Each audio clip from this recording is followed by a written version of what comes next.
Bonjour à tous et bienvenue dans cette nouvelle vidéo qui sera consacrée au film Call Me By Your Name, réalisé par Luca Guadagnino. Alors, puisqu'apparemment l'entièreté de l'humanité a vu ce film avant même qu'il ne sorte, et a unanimement décrété que c'était un chef-d'œuvre de l'histoire du cinéma, on va s'épargner, si vous le voulez bien, un résumé laborieux et aller directement à l'essentiel avec des mots-clés. Timothée Chalamet, c'est le petit mec mignon avec une mèche bouclée. Armie Hammer, c'est le beau gosse étranger aux yeux bleus magnifiques et à la blondeur éclatante. Il y a une maison en Italie, le chant des cigales qui nous replonge en hiver, des corps nus, de la sensualité, une tension sexuelle ambiguë, une pêche, et Luca Guadagnino. Et si vous le voulez bien, on va un petit peu s'intéresser à ce réalisateur italien avant de commencer, puisque alors que le film n'était même pas encore sorti et qu'il connaissait un succès mondial, je me suis un petit peu intéressé au travail de ce réalisateur italien, pour découvrir, pour expérimenter. Non mais parce qu'un réalisateur qui fait un film apparemment tellement génial, qui relance les ventes du bouquin original de façon complètement exponentielle, ça vaut peut-être le coup de s'y intéresser. Et j'ai eu bien raison. Plusieurs choses pour qualifier son style, assez reconnaissable en fait, et que l'on retrouve bien évidemment dans Call Me By Your Name.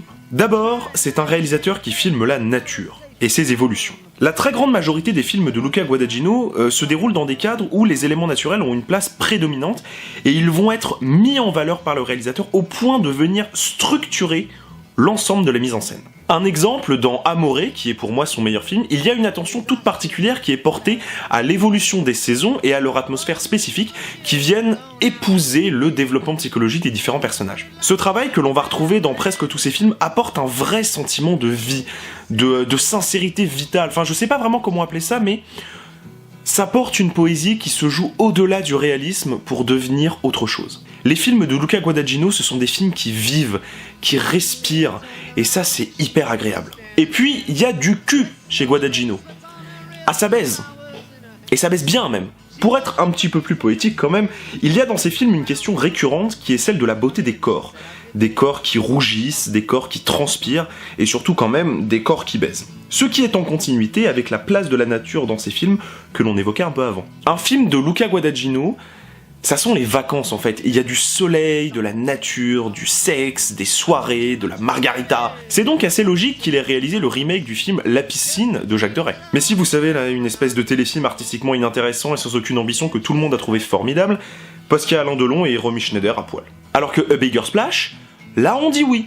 Bon, déjà on dit oui parce qu'il y a Tilda Swinton qui joue une muette, mais surtout on dit oui parce que là, enfin, il y a du cul. Ça baisse quoi, ça se bouffe le minou entre deux margaritas au milieu des cigales qui chantent. Et puis il y a de vraies propositions de mise en scène, il se passe quelque chose derrière la caméra quoi. Et c'est toujours plus intéressant que le téléfilm de notre ami Deray. Et puis si jamais vous voulez vraiment voir Romy et Alain faire pampan cucu, il y a toujours la publicité au sauvage, bien plus digeste que le film lui-même.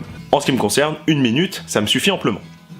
Enfin bref, Luca Guadagnino fait des films vivants et sensuels, des films qui prennent place dans une nature à la fois idyllique et réaliste, bercés par le son des vagues et la suavité d'une atmosphère méditerranéenne. C'est du film français de bonne facture, voire de très bonne facture en ce qui concerne Amore, film pour lequel j'ai beaucoup d'affection. Mais cette scène de fin, putain, cette scène de fin, j'en suis resté sans voix.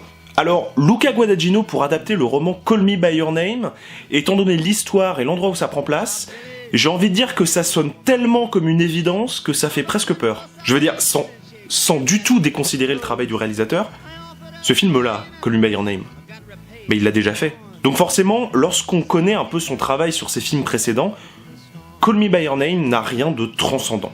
Mais ça reste, bien évidemment, un bon film.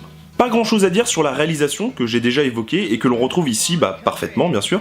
Ce sont des gens qui qui vivent une histoire d'amour dans une nature idyllique mais néanmoins réaliste. Donc une lumière chaude, un travail sur les sons naturels très présent avec le bruit de l'eau et des cigales par exemple, une réalisation douce, calme, maîtrisée et sans fioriture, qui vient installer une atmosphère éthérée totalement propice à l'enjeu du film, qui est l'éveil amoureux. Bref, tout ça, on le savait, et c'est indéniablement réussi. Notons également le travail autour de la sensualité, qui est évidemment réussi, puisque j'ai envie de dire, là encore, on tape dans de la valeur sûre. Les corps sont au soleil, les corps sont mouillés, les corps transpirent, les corps s'aiment.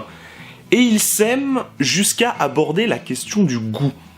Le tout dans une scène assez drôle, dont tout le monde parle, et qui franchement est plutôt réussie et assez marrante à voir. Mais il y a autre chose que Luca Guadagnino sait très bien faire, et ça j'en ai pas encore parlé, c'est que c'est un putain de directeur d'acteur. Alors, tout le monde joue très bien, mais la performance de Timothée Chalamet est complètement dingue.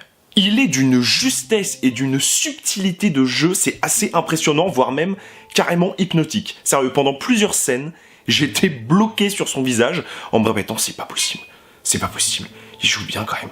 Ah, qu'est-ce qu'il joue bien. Oh là là là là là. À tel point que l'Oscar du meilleur acteur, franchement, je dis pourquoi pas. Enfin, en tout cas, je considérais pas que ce soit du vol. Et c'est à peu près tout ce que j'ai à dire sur ce film.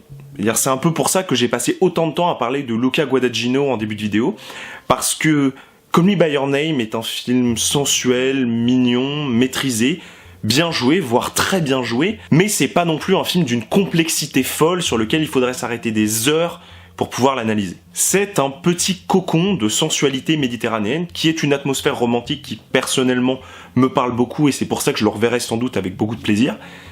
Mais bon, c'est pas non plus un très grand film. Mais j'encourage quand même tout le monde, tous ceux qui en ont envie, à aller le voir parce que des films d'amour réussis, qui osent de nouvelles choses et qui parviennent en même temps à rester subtils, c'est suffisamment rare pour être savouré.